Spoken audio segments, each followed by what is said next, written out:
Hey, it's Jess from Head to Toe Health. We're going to run through an ant-ag exercise for the rotator cuff. So this is really good for shoulder range of motion. You can do it both sides at the same time, but I'd recommend just doing one so you can really focus on the technique.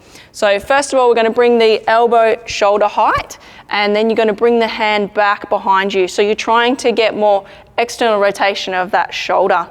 So we're going to take it into that position, hold it for 6 seconds, breathing in through the nose for the whole 6 seconds.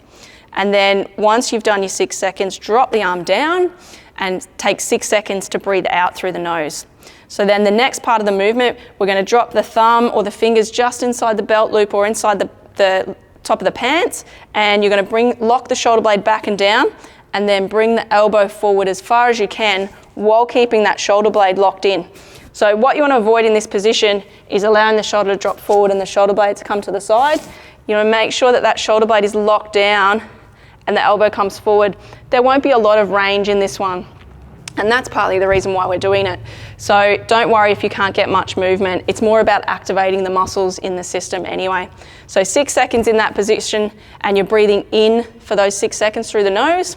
And then again, you're going to let the arm go, let it hang and relax. So there's a good difference between the contraction and relaxation phase. 6 seconds breathing out in that position through the nose, and then you're going to go through that external rotation once again.